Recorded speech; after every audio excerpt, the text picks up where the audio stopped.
we've proven Europe's a great place to build, to start to scale.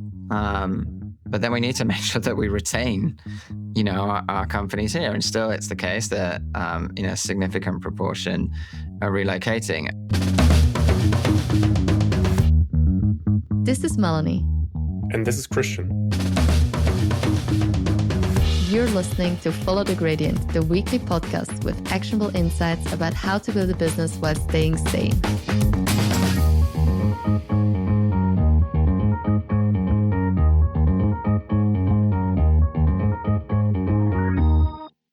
We love to talk about the European dream, but for too many founders, the reality feels death by 1,000 paper cuts. We celebrate our talent density while watching 30% of our most successful repeat founders move their headquarters abroad by Series C. In today's episode, we sit down with Tom Wehmeier, partner at Atomico and the mastermind behind the State of European Tech report for over a decade. Tom has a unique data-backed vantage point on why Europe is currently at a once-in-a-century crossroads. Over the next 45 minutes, we move past the cheerleading to look at the cold, hard fundamentals of why now is the best time to be a founder in Europe, provided you have what Tom calls unreasonable ambition. We talk about why ecosystem fundamentals are at an all-time high, but our collective psychology remains fragile, and how we are moving from safe versions of visions to openly discussing the creation of trillion-euro companies from European soil. Tom challenges us to stop benchmarking against the past and start playing the narrative game effectively to shape Europe's future. And before we jump in, the single best thing you can do to help us bring you conversations with inspiring leaders like Tom is to subscribe and follow our show on your favorite platform. For exclusive insights and guest deep dives, head over to followthegradient.io to join our newsletter. And now, enjoy the conversation with Tom, Melanie, and myself. So, Tom, late last year, you released the State of European Tech report, and this was, I think, your 11th edition. You've watched this ecosystem compound over a decade or for over a decade now, and not only through research, obviously, but also through your work as a partner at Atomico, seeing founders and scale-ups up close. So, the latest report opens up with the line, Europe must define its future on its own terms. Optimism is rising again, but with half of the respondents feeling that they are more positive than a year ago, conviction is still pretty uneven. So when you look at both the data, what you compiled in the report, and what you then see actually on the ground, like what does this moment actually represent for European founders and operators? What is genuine momentum and what feels very fragile still? Yeah. Look, I think it's easy to kind of take that question and cheerlead, but I genuinely think that there's never been a better time to be a founder or an operator in Europe. And I say that with, I think like real precision in every word there. If you look at ecosystem fundamentals, whether it's just the overall depth and spread of know-how, talent density, scale and sophistication of capital, and actually just like the way that connectivity of all of those different things works, like it's never been as good as we have it right now. That's one thing. I think secondly, this is obviously an insane time to be a founder. If you think about the power of the toolkit that we have at our disposal today, of course we can talk about AI, and I'm sure we'll get to that. Just the barriers to building have fallen in such a dramatic way that I think it's just this really monumental time. And then the third piece is there's just an amazing consensus and alignment around the importance of Europe succeeding in entrepreneurship and succeeding in innovation that has brought together, not just in a unifying way, the entrepreneurial ecosystem that we're all a part of, but obviously also now policymakers and corporates. And so that alignment is a really, really powerful thing. And so I think like all that is very, very real. The thing that in my mind is always a little bit fragile, and I think the way that you set up the question and what we also saw in that survey response that you alluded to is basically like belief and sentiment and kind of narrative. Like this is much less about the fundamentals and facts of kind of the infrastructure that the ecosystem is built on, and more about our collective psychology, if you like. And this thing, I think like it's quite a fragile thing to sort of sustain conviction. Macro changes, geopolitical winds, can blow in different directions. We go through like risk on, risk off cycles. And so that's the thing to me that we have to like work hard at making sure like we keep that in place and we keep that strong and secure. There is a lot of things to unpack there, and we're gonna get through it like one by one. But maybe let's jump as a first one on the angle of AI. So we obviously have AI as a mega trend. We have robotics, or in general deep tech, as another mega trend. So how do you see Europe being positioned there? There is a narrative out there that we do have things like Lovable, and an Austrian guy was just pulled in to OpenAI as we speak. Some see this positive signs, some as negative. What's your take on that? Yeah, I mean, I think like if you, it sort of depends on the lens that you take, because if you go super narrow and you kind of look at this as, here's this narrow race led by a bunch of, model companies, it's easy to kind of look at that and think, oh my goodness, other parts of the world have this unassailable lead because the scale of capital concentration and talent concentration that's kind of lined up behind those, feels sort of like it's at escape velocity. From my perspective, I think we kind of tend to look at AI as it's this giant, vast frontier of opportunity. And actually, when you kind of take a broader lens and apply that within Europe, you start to see that, okay, if we look beyond LLMs and we look into things like audio and image and voice, we have some companies from, built from, scaling from, winning globally from Europe, in the likes of 11 Labs and Black Forest Labs would be another example that I think we can point to and say, hey, we've really got horses in the race. And then you can also start to look vertically, and whether it's in, autonomous vehicles with the likes of Wave, or in healthcare with someone like Corti, or in manufacturing with the likes of PhysicsX. There's an amazing, depth and diversity to, the types of companies that are being built from here, who we can genuinely point to and say, yeah, like these have the potential to go on to become the true global category leaders. And I think like you sort of have to look at this and say, from a time horizon perspective, this is going to not play out just over the next months and years. Even this is a sort of even more than just a generational shift. It's like a once in a century shift, and so there's a long runway ahead of us. What are like the 2 or 3 strongest signals for you that we are entering a new era also here in Europe in terms of building? Yeah, I think one thing is ambition and language and how we talk about what's possible. There's definitely a new chapter in my mind, which is kind of defined by, we're openly talking about building trillion-euro companies now. That was not something that I saw, certainly when I started this report 11 years ago. And so, I think you combine that with the fact that our best talent and our best operators and founders are now running at the most complex, hardest problems, whether it's fusion, physical AI, like we talked about, next-gen compute, lithography. I think that kind of mindset of confidence combined with ambition is one thing.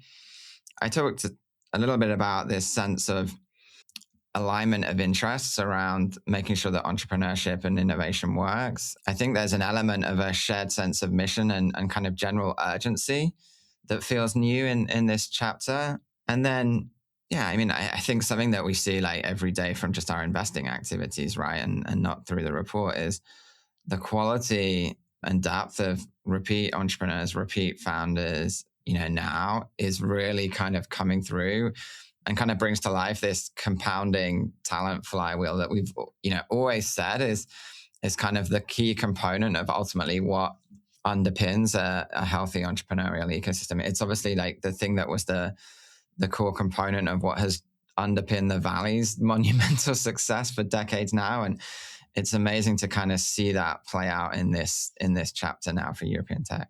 hmm And it's really also what I've seen if I only compare with my first ventures, like more than 10 years ago, where you were the only one thinking about like creating something. And now, like, people also get connected across Europe. Like, we have initiatives that are building that together. So I feel, as you, like, there is the ambition, there is the momentum, there is the capability and the talent. Now, in your report, you also wrote that 70% of founders still say that Europe feels restrictive to build in. So when you speak, especially with scaling teams, where does the friction show up most painfully? Because of course, as a founder, we want to tackle the challenges, and I think we are best set up to actually also tackle these ones. So I still like you to dive a little bit deeper into the frictions. Yeah, yeah. I mean, I think sort of, the part of the reality of what we've seen over the last decade, 2 decades, is that we've kind of grown this amazing ecosystem, often in spite of everything that we see in the operating environment, not because it's like being this fundamental tailwind for us. I think you kind of feel it basically day to day in terms of the impact that it has on your general speed and execution velocity. I think, like, obviously we know, right? In the startup world, and as you're scaling, like, speed is everything, not just because it's kind of the necessity to keep up when you're in a global, race and competition, but like, time is the thing that determines your survival when your runway is like measured in weeks and months. So anything that kind of slows you down on that front is the thing that feels painful and restrictive. And so, day to day, where do you see that? I think it's on the go-to-market side. We often hear it's just slower and more painful to sell into European corporates, and certainly on the public side, decision timelines are just that bit slower. There's less of a risk appetite generally when it comes to kind of innovation procurement. The other obvious one is just the effect of kind of operating across what is still a fragmented European landscape. So anything kind of cross-border, particularly where you need to build like presence on the ground. If you're HQ'd in Berlin and you're hiring in France, like, that's going to feel painful. New legal entity, different employment regs, compliance, and obviously things like taxation fragment across borders. So that, I think, like, it's that sort of hidden tax of like the general, requirement to comply from an administration and red tape bureaucracy perspective that is the thing that, it kind of feels sometimes like a bit like death by 1,000 paper cuts, if you know what I mean. So much. And what is positive to see is, and we also had Andreas Klinger on the podcast that is driving the EU Inc. Initiative. But of course, like, if we're now being pragmatic, what do you maybe see as things that will solve themselves in the upcoming month and hopefully very few years? And where do you say, hey, this is just a fact and founders should accept and design around it? Yeah, I mean, I'm generally optimistic because I think now the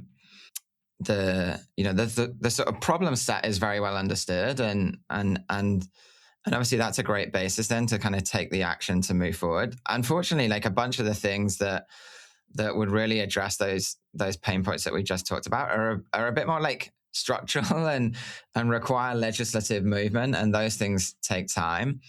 Where I would say, yeah, we'll see kind of progress show up sooner is, I do think, like, in things like corporate adoption, the imperative to act and sort of this general urgency that I think is starting to spread within European, I guess, like, within the European buyer landscape, is going to help compress customer buying cycles. And I think we already see that, right, with AI, just the sort of imperative to transform themselves, to stay relevant, to stay competitive. That is driving a greater willingness to spend, and just shortens the decision making time, as I said.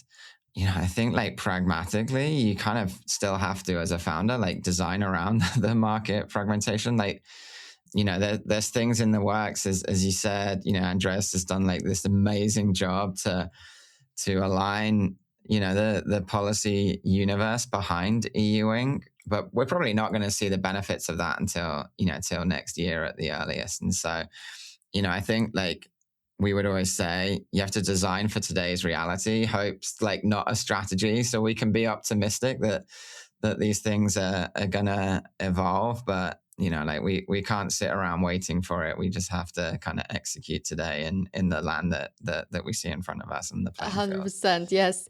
And one, call it pragmatic or just like opportunistic move that many still say today, and for many startups, I also see that this is the way forward, is that they argue that once you have conquered your home market in Europe, you should directly jump to the US instead of expanding onto the continent. Based on what we just discussed, like what is your take there? Do you have to play a two country or continent strategy, or what do you normally advise at this point of time?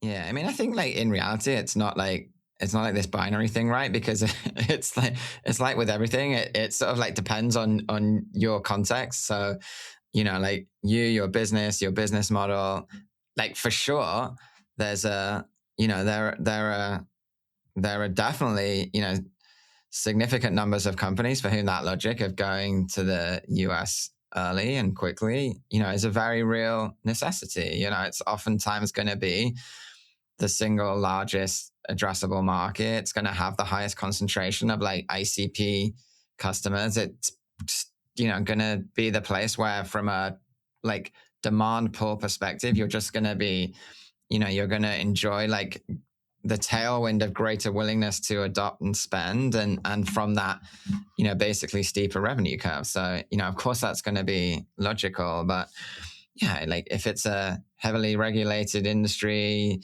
the US suddenly isn't one market, it can be 50 different markets. If there's a physical component, the operational complexity of that is going to change the dynamics. So I think you have to, really be mindful of, okay, like your business, your target customers, and kind of plan and act according to that. Mm-hmm. And if we stay with the US, one number that I found very insightful is that Europe now has more than 4.6 million tech workers, and the talent base is growing faster than in the United States. But senior level inflow is slowing. So, what should founders understand about Europe's talent advantage, and also where it breaks down when a company, let's say, grows from 50 to 500 people? Yeah, that's a good question. I mean, I think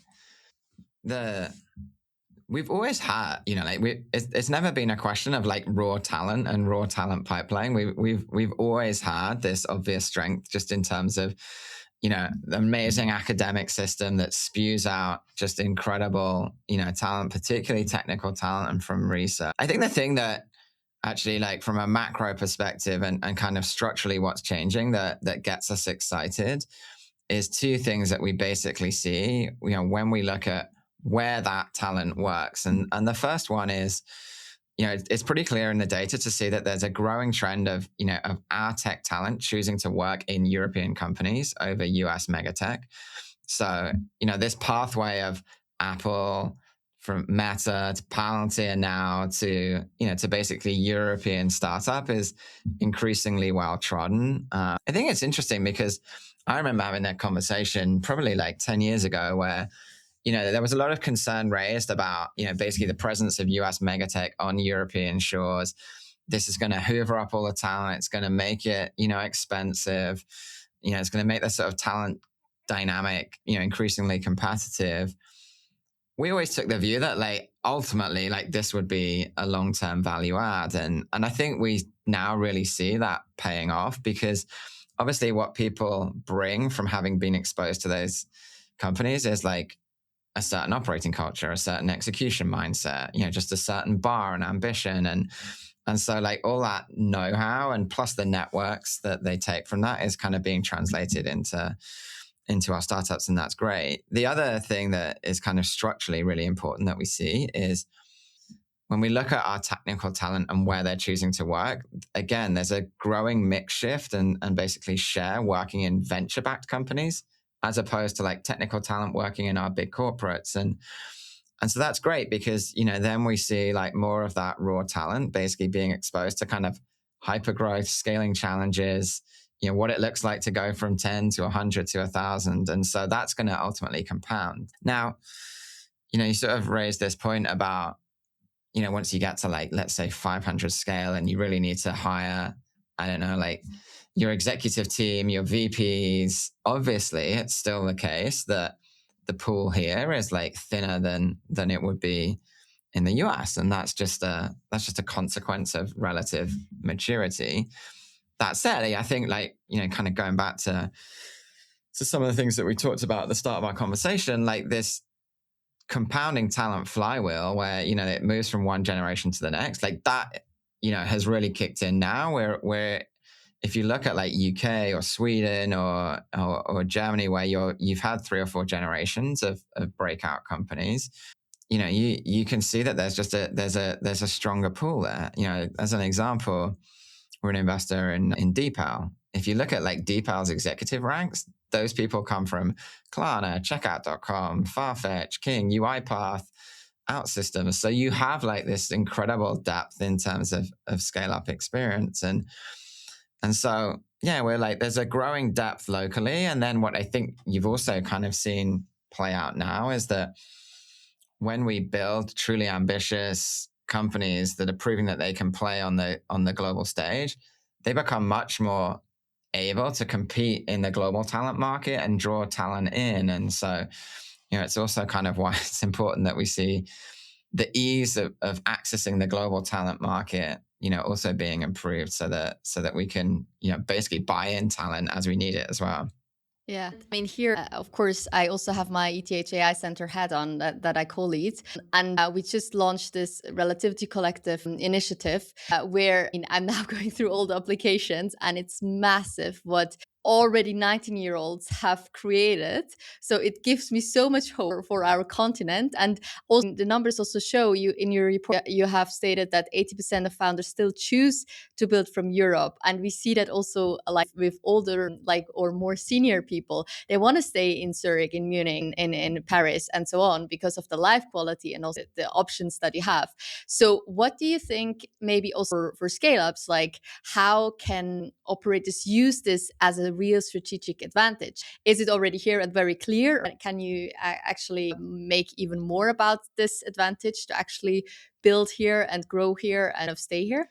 Yeah, I mean, I definitely think that like Mission Europe kind of point, I do think that generalizes across our talent base. Like we see it so much that, it's really resonating now that people kind of, want to prove that it can be done from here. And I think that, again, kind of going back to some of the things that we've said, like that belief, that conviction that it's possible, is increasingly embedded. And it's super powerful, right? When like Anton from Lovable gets up and says, I'm going to prove I can do it from Europe, because like that inspires so many others. And then, yeah, I mean, it's kind of funny to me that we haven't been able to land a great narrative around how great Europe is to live in.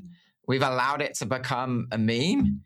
And yet, you look at like I was actually doing this work a few weeks ago. I was kind of looking at quality of life, rule of law, health, education, like media openness, like pretty much you pick any index that sort of describes the conditions for how you would want to live and work, and you, like the top 10, top 20 is always dominated by Europe, and we should be proud of that. And it is like, as much as like we kind of see on LinkedIn that life is just about like head down working, like of course the reality is a bit more balanced than that. And so, yeah, I mean, like, how do you turn it into an advantage? I do think it's part of a compelling recruiting pitch. I think it's also true that there's product advantage to be had from just the cultural diversity that we, organically have.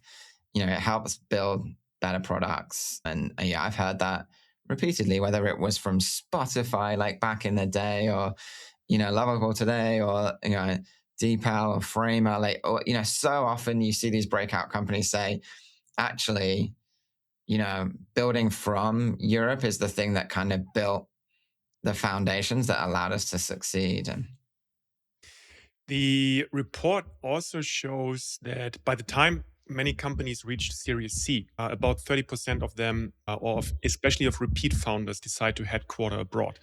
So from everything you've seen there, like what are the underlying reasons of that decision? Yeah, it's interesting, right? Because I think it's the thing that we need to get right.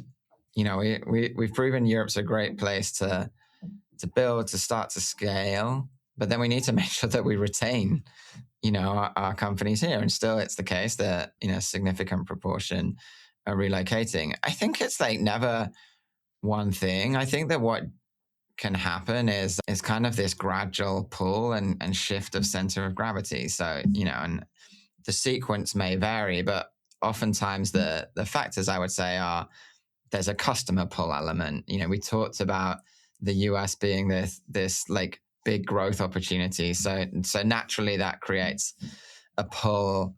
With that, then you start to see talent move across. Oftentimes the founder and senior executives are being moved. And so again, the balance is shifting. Then there's like cap table influence, like the more, obviously as you go through stages, increasingly like there's a US influence on the cap table. And then at a certain point in time, capital markets start to come into play. You start to think about, a future IPO. You start to think about, big growth stage rounds, and the US capital markets are the strongest and deepest and most attractive, in the world. And so, I think all of these things play a role. And then I think the thing that's probably harder to quantify is like, there's no question that the sort of the mindset and the culture is infectious. So you sort of, you spend time over there, risk is kind of much more accepted, all of these different things move faster, as we've talked about. And so I think it's, it's the combination of those things. And so I think, yeah, this is the thing that we need to get right. So like, this is kind of why when we've built our framework for what ultimately is it going to take to make sure that Europe is considered the best place to not just start, but to scale and then ultimately to stay, is, we also have to work on our risk culture and think about that as something that's like just core infrastructure. We have to make sure that our capital markets, including our public capital markets, have the right conditions for global breakout companies. And then I think we also have to play the narrative game much more effectively. I think it's like, not surprisingly, like every region has a really strong incentive to position itself to everyone else around the world as the only place to win, because, they want to capture that value. And so we need to play that game as well. So to start building that narrative, what is like your one reason to headquarter here in Europe? Well, I think because you can build a global breakout company from Europe. And then I think this is the opportunity to be part of shaping Europe's future. And I think it's that combination of, okay, like we've built the foundations to make it possible. Sure, there may be some friction in the way, but ultimately, building from and retaining value within Europe, whilst not compromising the ambition to succeed globally, I think is a super compelling argument. And that's what we hear, time and time again when, as we referenced that survey, right? It's like, it's pretty amazing to me that, 50% of the respondents from thousands of founders said, yeah, proving this from Europe is literally, baked into how we think about our mission and what we want to prove. You mentioned earlier the capital markets, and obviously capital markets in the US are much deeper, much more comprehensive. And generally, there's a narrative saying pension funds are the big missing piece here in Europe. And I think data also shows if you would match pension fund allocations in the venture capital space, you would unlock another 200 billion euros ready for investment. So in your perspective, what has to be done that we can make progress on that front? Yeah, I mean, I agree. It's like a really critical piece of the jigsaw. It's actually not the only piece that's going to get us to the right depth and scale of capital that we need, but it's such an important one. I think there's like three things that have to happen. We've spent so much time like engaging with the pension fund community actually. And I think like two are pretty well understood and obvious. So like one is just general perception of venture. There's one part of that perception which is about it's risky. And I think there's a fundamental misunderstanding of like how to invest in VC. The other is a perception of fees and an overemphasis on basically the cost of fees rather than the long-term value creation and the ROI that's actually achievable. And so, really kind of shaping that understanding is a really critical component here. The second one is then there's still regulatory complexity and constraint that gets in the way. And basically the way that pension funds today interpret the regulatory constraints that they see and ultimately like their interpretation of their fiduciary duty, it often means that they can't do things like illiquid assets. And so, or just how they account for like these types of investment disincentivize allocation. So there's stuff happening there to address that. And then, like with so many things, the third one is probably not quite so obvious, but actually one of the real challenges is just a lot of these pension funds, for different reasons, often just for scale and ability to invest, lack the in-house capability, like the in-house team, the in-house talent to actually go and do this in a way that, can actually realize the return potential that they want to see. And so there's just a real shortage of people and experience. And I often joke with my peers that,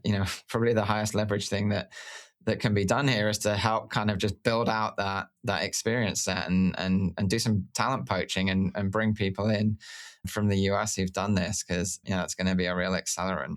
It reminds me also of the discussion that we have here in Switzerland, but sometimes also in Europe, that we do all the seed and like the early stage investments.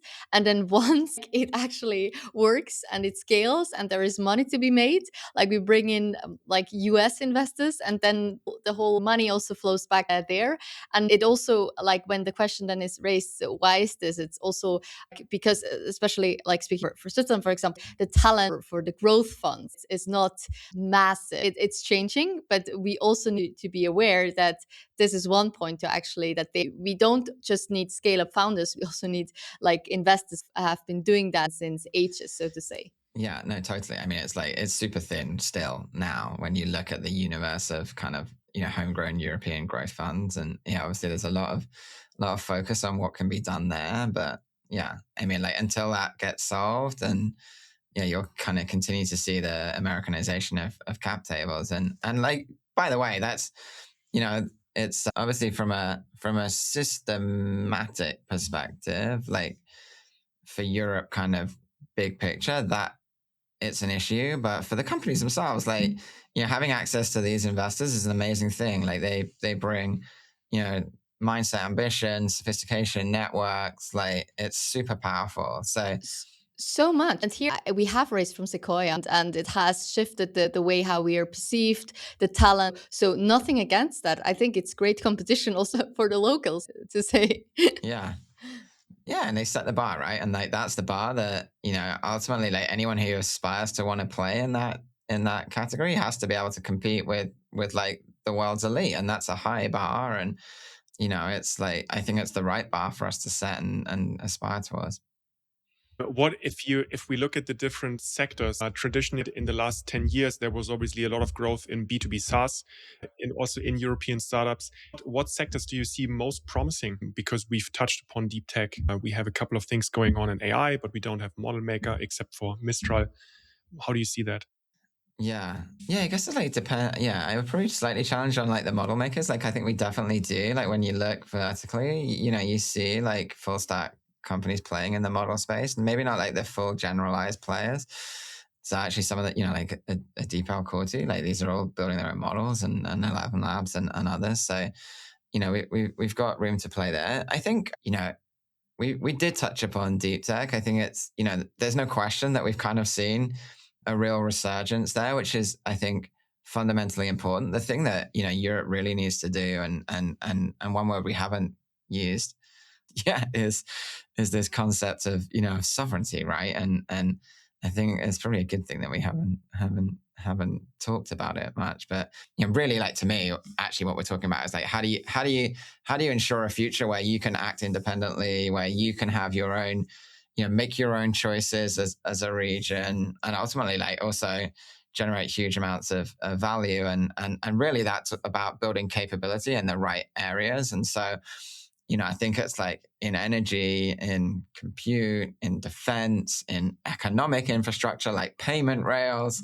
Like I do think that these are like all important areas, and also happen to be the areas where we are seeing, I guess, like dollars flow, because there's entrepreneurial activity happening in those domains. And yeah, I mean, I think the thing where Europe still needs to kind of play a bit of catch up is, okay, like that's a lot of different areas, like we're distributing our capital across lots of different domains, but how do we also make sure that we're able to concentrate and kind of crowd in capital behind the winning players? Because again, as we've talked about, in many of these areas, to actually go on to become the global dominant player or one of the global dominant players, the capital needs are not going to be measured in hundreds of millions or even billions. It's like tens of billions. And like, so how do we get to a place where our capital markets can kind of support that degree of scaling? Yeah, and I also think in terms of it's what you said in terms of building out the necessary infrastructure. I think one thing which is also concerning is the gap in infrastructure spent on building an energy supply chain. Because if the models themselves get a commodity, what you do need is energy. And you just need to have that here on the continent, which is very important. Yeah. Yeah. And I think it's like, it's starting to happen, not at the scale and not at the speed that you've seen in other parts of the world, but you can start to see players emerging, whether it's in like energy or in the data center space. Like there's a real effort, but the challenging thing in this kind of climate is that we can start to scale to make it possible to raise billion euro rounds, but then like you see that the bar has shifted in other parts of the world where it's like, well, actually, you really need like a 10 billion euro round, and like you're sort of constantly seeing this catch up effect play out. But you know what? I think you have to stay optimistic and grounded in the progress that we see, because like the things that we see today weren't possible a few years ago, and whilst we're we feel like we're constantly in this catch up mode, we've come a very, very long way.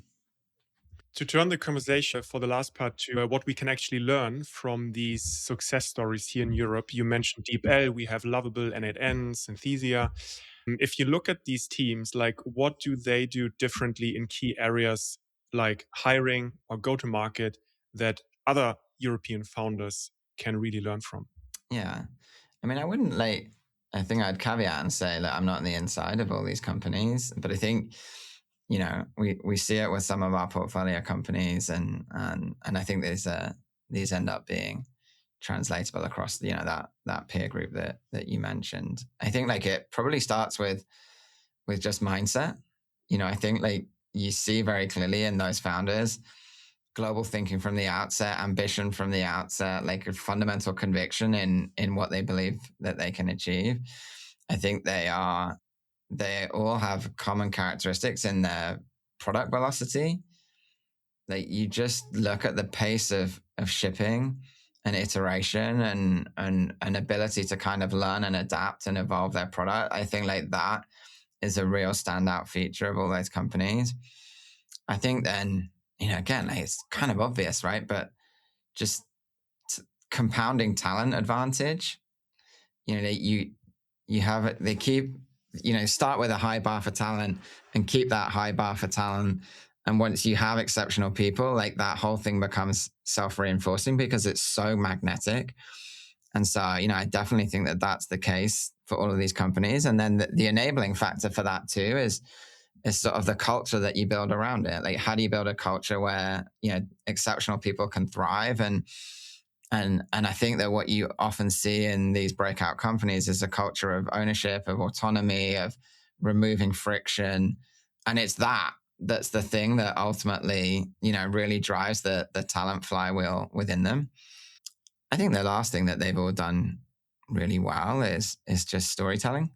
I think that they've done an amazing job in kind of articulating why they exist, where they want to go, why they're going to win, the impact that they have. And I think that again, like to this point of like magnetism, that is magnetic to talent, obviously, but to customers, to capital for sure. And so, yeah, I think there's a real kind of narrative clarity to these companies too.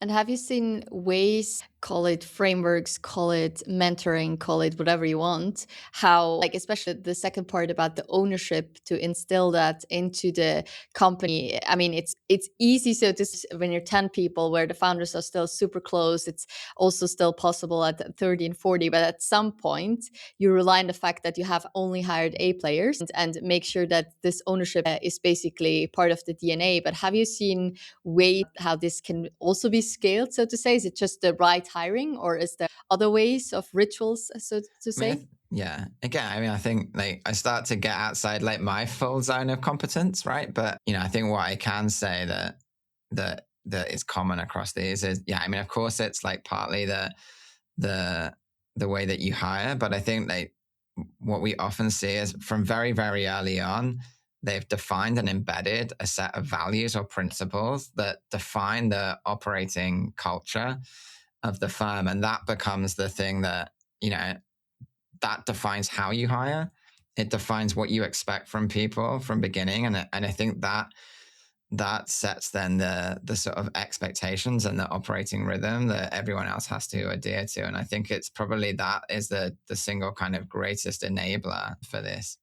And really the not compromising on that. I think that is because I think we all start with the values. We all start with, we only hire A players, but then you're in a rush and you need to hire, and it's like your gut feeling says it's not 100%, it's maybe a 70%, and then you're already doomed. So absolutely. And so yeah. No, I was just going to say, I mean, we had a pitch from a founder the other day, and and this is a repeat founder and someone like multiple successful exits, and on that point of compromising, like they'd had someone come in within the first week, like it was pretty clear that there were signals that this wasn't the right fit, and then you act like straight away, like week one, and I think like that, as you say, that ruthless kind of relentless focus on retaining the bar is super critical. So much. And if you now go back to your expertise, like I want to finish with the last question before we actually dive into the rapid fire questions. But if you think about the next decades of European tech shaped by AI, deep tech, and also the maturing talent base, what is maybe the mindset shift you think that most European founders have to make in order to find the next chapters? And with a caveat, we're talking here about the next decade, but sometimes like the next year or month feels like the next decade. So I leave it open to you to also just talk about the next few years. Honestly, I mean, I genuinely think so much of this just comes back to being unreasonably ambitious. Like execute to the most ambitious version of your vision, not the safe version, because I think that's the only way that you ultimately can kind of set yourself on the path to winning a category globally. And I think then, with that, sort of this point of like believing that is possible. Like there is no fundamental reason why a European can't succeed, to that level. I so often come back to the story of ASML. Like when you think about the technical complexity of what they have achieved, there aren't problems that, I can't think of a problem that is as hard and complex, to have solved. And yet we've done that, right? So, of course, as we've talked about, there's frictions in the way that maybe don't make it feel as smooth and fast as we want. But, I think we need to also just stop benchmarking to the past and believe in what's possible in the future. Now we are getting to an end, and as a last section, we have our rapid fire questions section. So we're just going to ask you 3 short questions, and you can answer whatever comes to your mind. So first one chart or insight in the report that founders consistently misinterpret and what it actually means. I don't know if this is specifically to founders, but the one that I think is always misinterpreted is the one on exits. And exits are a feature, not a bug, of a healthy ecosystem. And we often hear people say that our companies exit too early, but actually, you know what? In reality, US companies are 2 times more likely to exit at any given stage than they are in Europe. And, it's just such a critical thing for talent and capital to be recycled. And, obviously people usually look at this through the lens of capital, but if founders and talent are locked up on a problem that isn't the hardest possible, highest opportunity thing that they can be working on, that's not also a great thing. That's an opportunity cost for us. So that would be one. One European advantage founders still underestimate. Fragmentation's a moat. I think there's a lot of companies, Adyen, Booking, Spotify, like the journey that they went on to scale across Europe was basically what built the resilience that has allowed them to then go and succeed globally. So yeah, treat the complexity as a potential competitive advantage. So cool. And this is also what we had OpenAI, like the startup lead from OpenAI here. And she said exactly the same, like fragmentation can really be like a moat. Last question, one call to action for European business operators in 2026 that would genuinely move the needle. So one thing that we hear a lot is that it's still hard to, we talked about this, acquire the talent with the right risk culture. And so I think like if you're living in this world of entrepreneurship and startups and scale-ups, you can move the needle by speaking to your friends that don't live in this world and help them to understand, what we do here and understand and assess the risk the right way. Because I think that's like going to be such a compounding factor for us if we can just get more of our highest value talent into, this world of, of entrepreneurship. So much. Thank you so much. Now, we will, of course, add the report itself into this week's newsletter, where we also have some additional questions that you have answered there. But if people want to reach out to you, want to learn more about Atomico, where do they find more information? Yeah, you can hit me up on LinkedIn. You can email me, tom@atomico.com. If you want to find out more about Atomico, atomico.com. And if you want to find more about where European tech is, then stateofeuropeantech.com. Awesome. Thank you so much for joining us. And I'm already looking to the edition of this year to dive deeper into what has happened and what we still have ahead of us. Yeah, it's been fun. Thanks so much for having me. Thank you very much. And this was another episode of our Follow the Gradient podcast. And now we would love to hear from you. How did you like it? What should we improve? Do you have any suggestions, ideas, or dream podcast guests? Please let us know. Thank you and see you again next week.